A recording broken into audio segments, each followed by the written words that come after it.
first time I heard it, I thought a stranger was quietly breathing in my kitchen sink. It was 2 in the morning. I'd moved in that day, still had half my stuff in the car, just a mattress and a kettle out.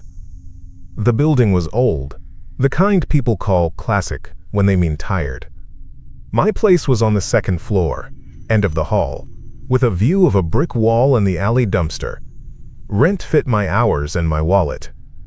I worked nights, dish room at the hospital. I was used to weird noises, but this was different. I was rinsing a cup and the room was quiet, and I heard it come up through the drain. Not rushing or gurgle or the little hiss the pipes make. It was slow and even. In, out, like someone with their mouth close to the grate. I froze with the cup in my hand and leaned a little.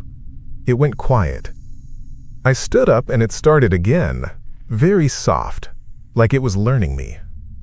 I laughed once, a breathy, stupid sound, because I thought, okay, old building. Air in the lines. I ran the tap full blast. The sound stopped. Water splashed. Steam rose a little.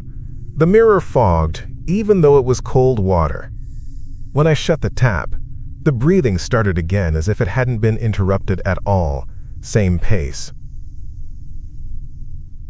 I went to the bathroom. Nothing from that drain. I listened to the toilet tank, the shower, dry and quiet. I went back to the kitchen, put my ear near the sink again, felt a pulse of warmth come up from the dark there, like someone had breathed at my face. Nope, I said out loud, to whatever, or to myself. Or to myself. I turned off the little shut-off valves under the sink. 2 crusted knobs, cold as coins. I did lefty-loosey until they stopped. The breathing kept going. That made no sense to me, but I'm not a plumber. I knocked on the wall to my right, where Ms. Ortiz lives now. Didn't know her then. No answer. Everyone is normal until you're the one banging on their door at 2. I called the number on the little fridge magnet with the office hours. It rang to a voicemail.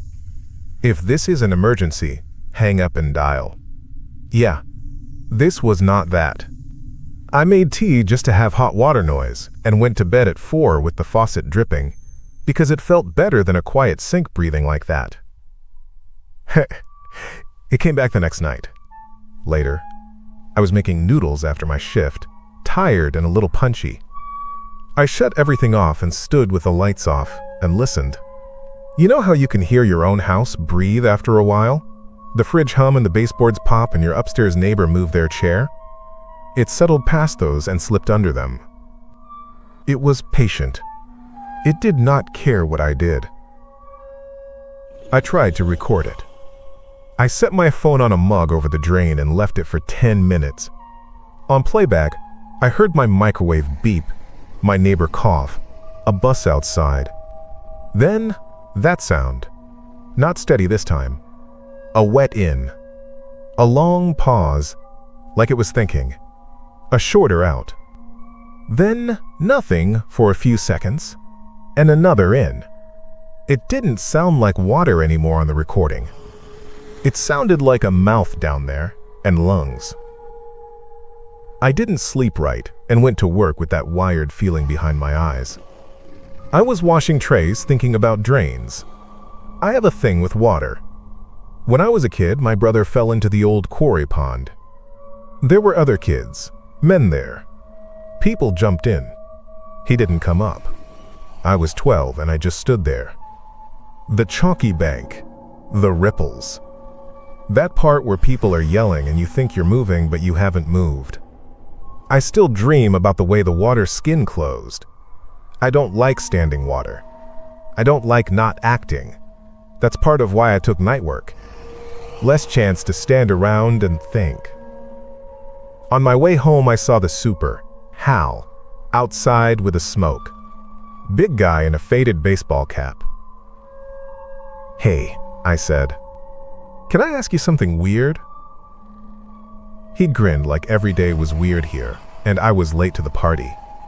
"You're gonna need to be more specific." The drains.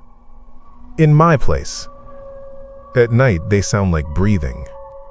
I did that little hand wave people do when they know they sound dumb. Old pipes, he said. She's got a bad belly. He thumped the brick. Air gets in. May tick at night. You'll get used to it. It's steady, though. Like someone breathing. Not ticks. Only in the kitchen. Only at night. He took a drag. Squinted at the windows. Quiet in the day. Building sleeps. You don't hear her then. I can come up later. He never did that day. He never does right away. You learn the rhythm of people too. Midweek, my neighbor's dog started barking. The terrier down the hall, named Bean. He's muscle and nerves. He usually barks at feet and wind. That night, he planted himself in Miss Green's bathroom and stared at the tub and barked until she dragged him away. I heard her say, "What's there?" "Nothing's there." Cut it out, over and over. Then an apology in the hall later. "He's been funny with the tub," she said to me, shrugging. "Only at night." A day later, I walked into my kitchen in the afternoon, and the stainless around my faucet had beads of water on it. Not a leak. The faucet wasn't wet. The metal was fogged, like you get after a shower. It was cold in there. The window was cracked. I wiped it with my sleeve. Came back with coffee. It was fogged again. I touched it and felt cool metal, and then that faint film your skin gets when you hold it to a breath. I put my hand over the drain, and I swear to God, it felt like someone in there tested my palm with a warm exhale. I pulled the thing up. The little cross in the drain you stick your finger through to get hair, and the plug. I took a flashlight, set it in my mouth, and looked in. It was just black with a smear of wet.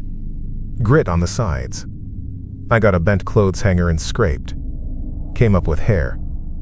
Not mine. I keep mine tight. This was long and dark and a little red. And grit. The grit was fine, like sand, but there was something else in it. Soft little nodules that rolled when I touched them. I rinsed it down, gagging, then remembered I was rinsing it down into the same hole. I pulled it up a second time and bagged it. It smelled like pond bottom. I went to Hal. He wasn't in. The office door was locked. I looked through the little window at the desk, at the calendar with our unit numbers, and a note about a, quote, chemical flush Friday. Do not use water 2A3A. I photographed it with my phone. The magnet on my fridge didn't say anything about that. That night I thought about the chemical flush. What were they flushing?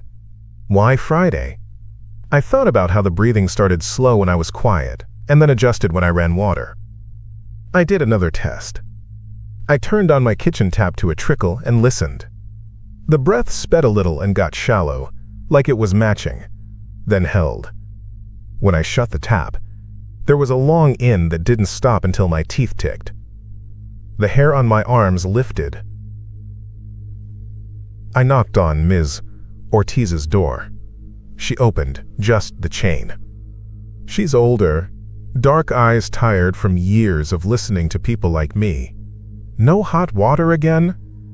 she said, not unkind. "Do you hear anything in your kitchen at night?" She thought. Then she opened the chain. "I'm making a rose. Come here." Her kitchen sounded like rice. Boil and hiss. The sink was quiet. "Only at night," she said, stirring. "I heard it when my granddaughter stayed." She said the sink was snoring. We laughed. She didn't laugh now. I closed the stopper. "We don't use the drain at night. That's how you live here. You don't do this at night. You don't do that. It's fine." "What do you mean?" She ticked off with her spoon. "You don't run the laundry after 10. You don't flush the back toilet if the shower is going. You don't put your hand in the drain. That one is mine, she added. I keep the plug in. She showed me. The little rubber thing was tied with a string around the faucet. Do you hear breathing? She looked at me like I'd said a sad thing. Only when I listened too hard. Friday came. A note went up in the lobby about the chemical purge. It had been there all week. I'd just missed it. Building water lines will undergo chemical treatment 2 a.m. to 3 a.m. Do not use water during this time. It was in English and Spanish, and crammed to the side was a list of units where they'd be going check radiator valves. On the bottom, in small writing, it said, "Sealed valves. Do not adjust." I waited up. I made a pot of coffee that I knew I couldn't drink all of. There's a lower hum, late night in a building like that. People are asleep or drunk or alone.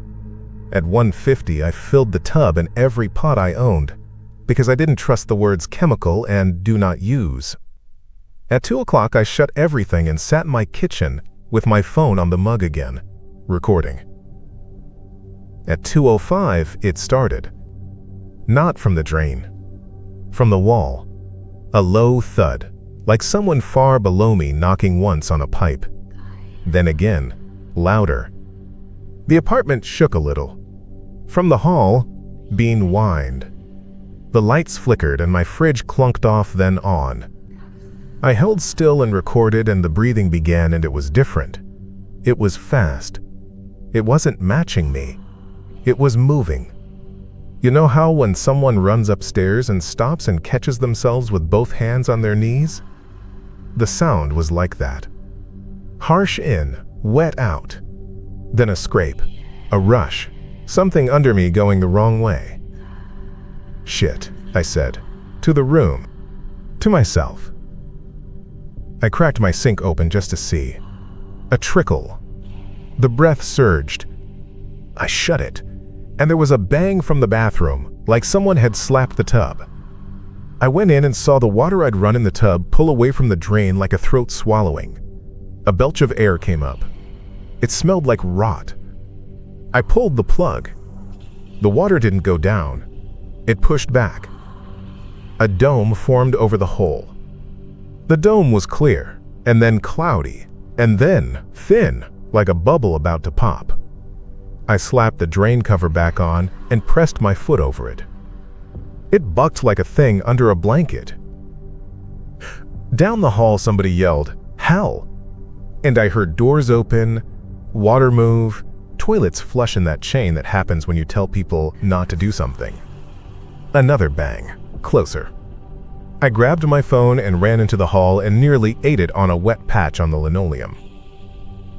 Wet footprints, bare, small, like a child's, darker in the middle like mud, started at the elevator and went toward the stairs. I held onto the rail. 2 steps down was a new note taped up hasty.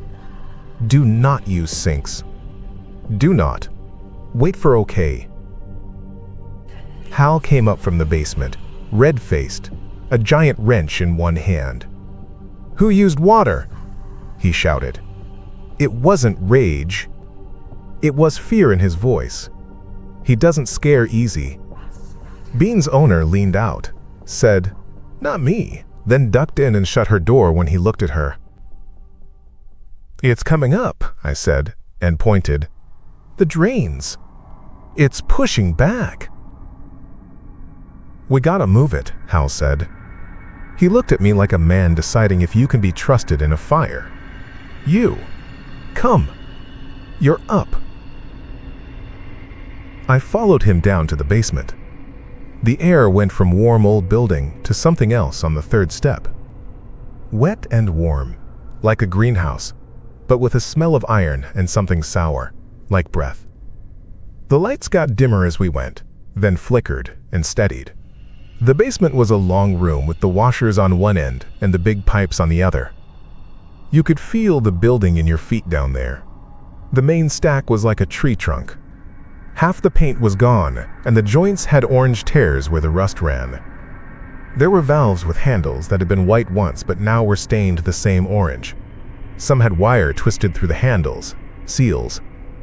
What I thought were hatches were little square doors along the wall, bolted, one of them with a padlock.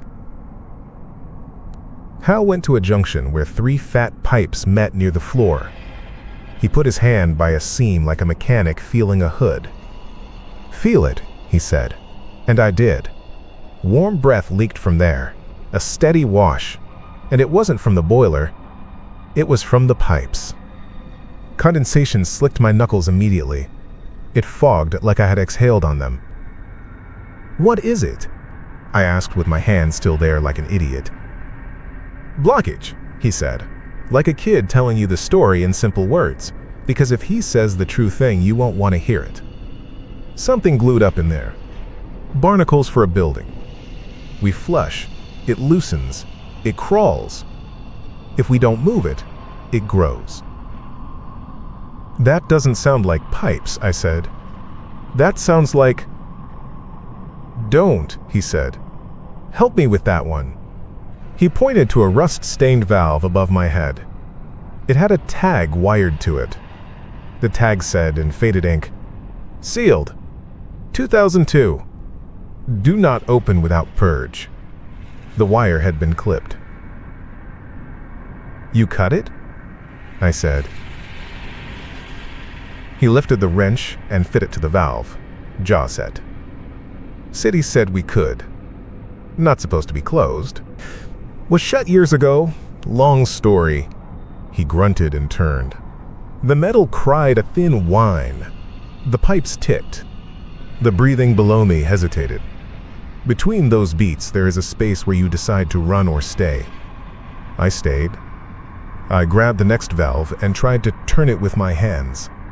"Other way," he grunted, and I reversed, and it moved a half inch, and there was a noise from the wall like something waking all at once. Someone came down the stairs fast. A man with a tool bag. Young guy. Buzzed head. "Vince," he said like a name tag, because my face asked. "From Clearflow." He had a cigarette behind his ear and a straight-on confidence I didn't trust. "Which hatch?" he asked Hal. "Behind the washers." "The crawl," Hal said without looking. "It's breathing." Vince made a face. "Fan me some fresh then." He pulled on gloves and went to the little square door, kneeled, popped the bolts like he'd done it before. The padlock had been sawn half through. He looked at me. "Don't look at me," he said. That wasn't me. He took the lock off anyway. He opened the hatch. A warm exhale rolled over our faces. It didn't smell like a sewer. It smelled like someone's inside air. He flicked on a little headlamp and put his head in. "Jesus," he said softly, then slid his body in like a swimmer. "Is that safe?" I asked. "Should he go in there?" "He won't go far," Hal said, like he'd seen men do this. "He'll poke and come out. They always come out." He turned another valve. The building responded with a ringing knock from somewhere deep. "Back flush," Vince called from the hatch, his voice dull in the small space. "You opened the back flush? Good. I can see the clog. It's like bread. You ever seen biofilm like this? All the hair and soap." His voice cut like someone had put a hand over his mouth. Then we heard a wet swallow. Not the pipes. That sound you know because you do it when you drink too fast and it goes wrong. "Vince," Hal said. "You good?" He crouched and put his hand on the edge of the hatch like he would reach in and pull a kid back from a pond. "Nothing." I stepped closer without meaning to. It's the part of you that wants to throw a rope at anything moving. The air from the hatch went in and stayed in, like a room holding its breath.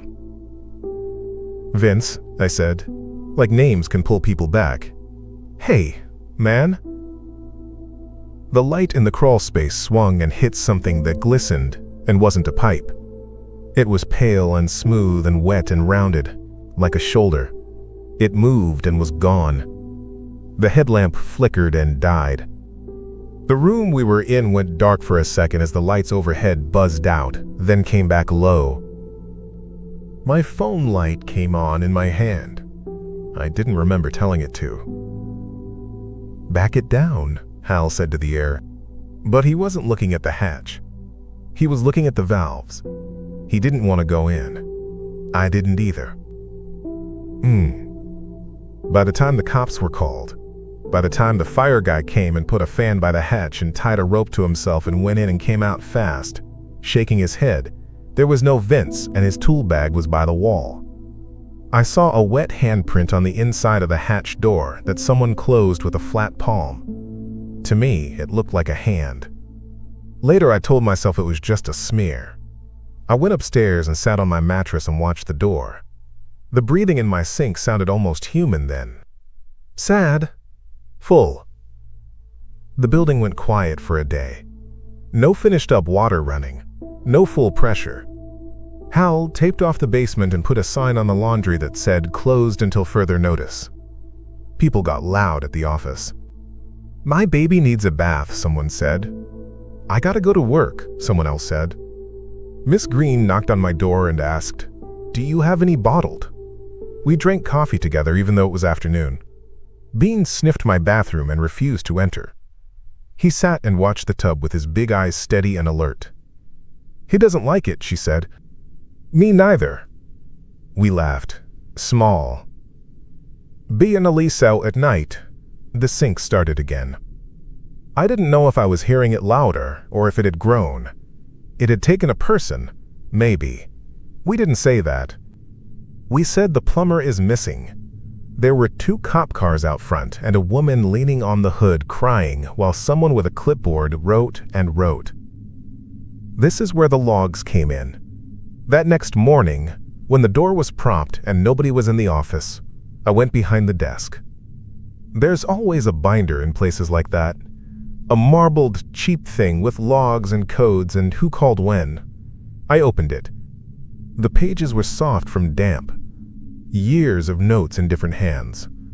Little drawings by somebody bored on a Sunday shift. I flipped back. My fingers shook less than I thought they would. There were entries that said "Smell in South Stack" and "Open Vent 3", words I didn't understand. A leak here, a tenant complaint there, and then a page that was older, browner. On that one, the top said in big letters, "Sealed valves do not open," and under it, "Incidents in 1998/2002, 2007, after hours only." Lower, in smaller writing that had bled from a wet thumb and smudged, "Breathing reports, night only. Shut mains 0200-0300. Flesh chemical." Then, and I almost laughed because my brain just didn't want to deal, someone had drawn a cartoon lung with pipes for bronchi. "Don't be in here," a voice said behind me. Hal. He leaned in the door. He looked 10 years older than yesterday. "Nothing in there is going to help you." "I heard him," I said. I didn't have to say who. He sounded like I didn't finish. He put his hand out for the binder. I gave it to him. He set it on the desk like it might break. "You'll smell bleach tonight," he said. "Don't use the taps. They'll move it. We'll shift pressure and we'll move it to the street if we can." "What is it?" I asked. "Just say it." He looked over my head at the wall like the wall would answer. "It's what happens if you feed things and never clean up," he said finally. "Hair and grease and time and heat. Buildings breathe. That's just true. Sometimes they breathe wrong." That afternoon, I tried not to stand in the kitchen. I had to. It's where my food lives. I moved the magnets on my fridge around because sometimes you do small, stupid things to be busy. My hand left wet prints on the door that faded as I watched. Condensation gathered on the underside of my cabinet by the sink in tiny beads that fell and tapped the counter. I wiped the counter and it fogged again like a window. I put the stopper in the sink. Ms. Ortiz had the right idea. I tied it with string. I put a plate over the stopper. I filled a pot and set it upside down over that. It felt dumb. It felt like I was hiding from a noise. I looked at the tub drain and found the little metal stopper and set it and stepped on it. Bean barked once, then quieted. It felt like the building was full of people holding their breath. At 2, I heard the thud again. Pipes adjusting. The kind of sound that climbs your spine. The lights flickered and steadied. My phone on the mug recorded the breath change. It got fast. It got close. In the hall, a voice. No water. Do not. And then someone's shower came on upstairs anyway. A slice of water in the calm. A woman screamed. It's backing up! Hal! I ran. Up the stairs. My legs are good. I have to carry heavy things at work. I took 3 at a time. On the 3rd floor, the hallway carpet was dark with wet. Towels under doors. People in t-shirts and boxers. Open mouths. Worried faces. The scream came from 3C. I shoved my shoulder into the door. It wasn't locked. Steam hit me. A woman was in the tub in a sports bra and shorts, shin covered in suds, because she'd showered before the purge like a smart person, then got tempted and turned it on again. The drain was a mouth. Her water was up to her ribs because it had nowhere to go. It swirled and bulged, and something under it pushed up like a knee. It was trying to come through the little round drain. I moved without thinking. All the times I stood and didn't move, put a hand in my back and shoved. Up, I said to her. Out. She climbed, slippery, breath sobbing. The dome lifted and thinned, a bulge with a dark line in the middle like a lip trying to be a circle. Water around it trembled. Wet hair stuck to the porcelain. I took the plunger and pressed it flat over the drain and leaned with my whole crooked life. The sensation under that rubber is something I'm not going to be able to describe right. It wasn't solid. It wasn't water. It was a softness that pushed back like a chest. It tried to pull air. The plunger squealed around the edges. The woman backed into the hallway and yelled down the stairs for Hal. People shouted. The building made a sound I'd never heard from a building before. A long moan, metal on something soft. It was like a whale if it lived in iron. Do I open the main? Hal yelled from somewhere below like he could hear the whole thing's lungs. Do something, someone shouted. I had 3 choices in my head like cards. Keep holding and hope it passed. Let go and let it through, and then what? Or move it somewhere else. Back, I said to the woman, and I slid off the plunger for a second and slapped the metal drain stopper down and twisted it until it hissed and grabbed. The water rose and my stomach dropped. Don't come in here, I told her. Tell him to open to the street. Now. Tell him, I said. The outside. The drain. I didn't know the words. I knew there had to be a way for buildings to cry out into the city. Every house has a street it gives to.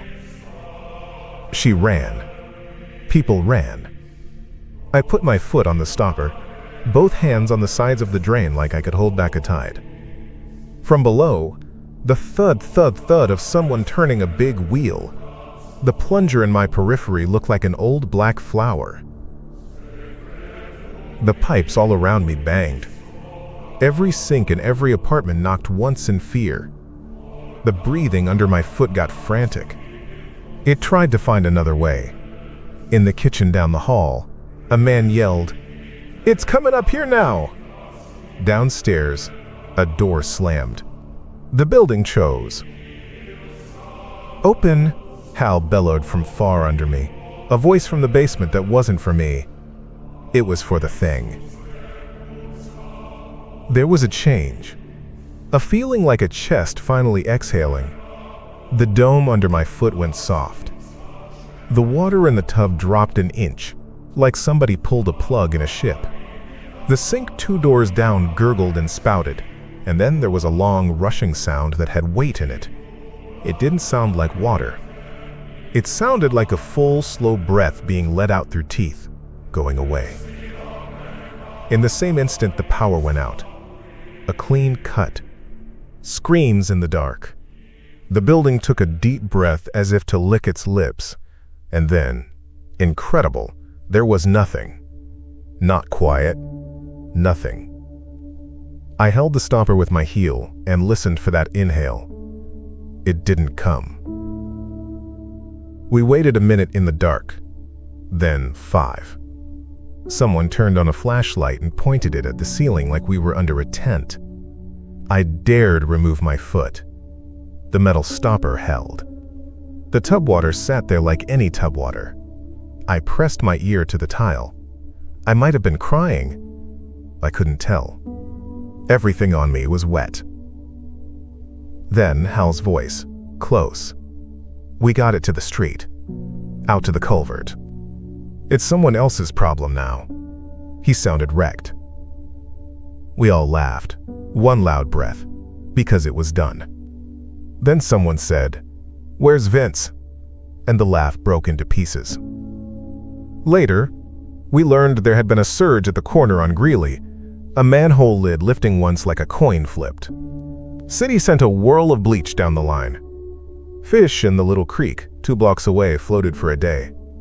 Kids poked them with sticks and went home when they got scolded. People on our end ran their showers and shook their heads and told the stories someone will always tell in an old building. Remember when the pipes got mean? My kitchen stayed damp for a week, even with the window open. It was hot too, like the heat had behind it someone's breath instead of boilers. I took the plate off the sink, then the pot, then finally the stopper. The metal around the drain was normal cold. No fog. The mirror didn't sweat unless I made it with hot water. Bean stopped coming to look at the tub. Ms. Ortiz untied her string, then tied it back again. Force of habit, she said. The cops came by for statements. What did we see? A man go in. A man not come out. What did we hear? Breathing. I didn't say it like that. I said water noise. The officer wrote down the polite words and nodded like he'd heard worse. I can't help thinking of that handprint. I don't know if I saw it. Memory is a trick. It puts things in or takes them away because your heart asks it to. Sometimes people knock on my door now when there's a cry in the pipes. They think I know. I don't. I can turn a valve in my head now, like a trick, the way you breathe into a bag when your lungs think they're drowning. I go down to the basement when it's open and stand by the big junction and feel the seams like a weirdo. Every once in a while, there's still a warmth there. I don't think it's left. I think part of it is always here because the building is old and it breathed wrong too long. I think about the choice. In a room with no windows, you can either hold your breath or open one and let it out, or die in the quiet because you were waiting for a better idea. I spent the whole time holding my brother's picture in my chest, and I didn't know it until I moved. I'm not a hero. I had my foot on a drain because I couldn't do it again, that standing while something fills and steals the room. People say I saved that woman in 3C. She saved herself. She climbed out. I just turned a wheel in my head and yelled down a stairwell. They found Vince's boot weeks later when they cleared the crawl. It was in the sludge, scuffed, with a deep mark on the toe like someone stepped on it hard. No foot in it. The city told the news it was buildup and neglect and weird pressure. They blamed soap. They blamed us. Maybe they're right. We feed it and never clean up. Where does it go? It goes where it can breathe. I haven't moved. The rent is still right. I like Ms. Ortiz. We make each other food sometimes. Hal pretends he sleeps well, but he jumps when the washing machines knock themselves off balance. Most nights are fine now. I'll be in my kitchen at 2, wired from work, and it's just me and the hum and the street. I still put my phone on the mug sometimes and record nothing.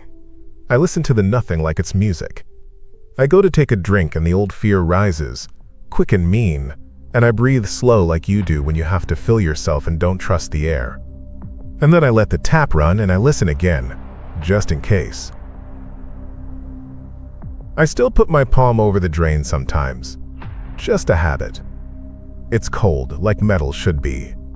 I hold my breath anyway. I don't mean to. It just happens. And then I let it out. That's how I do it now. I stand there in the kitchen and I let it out.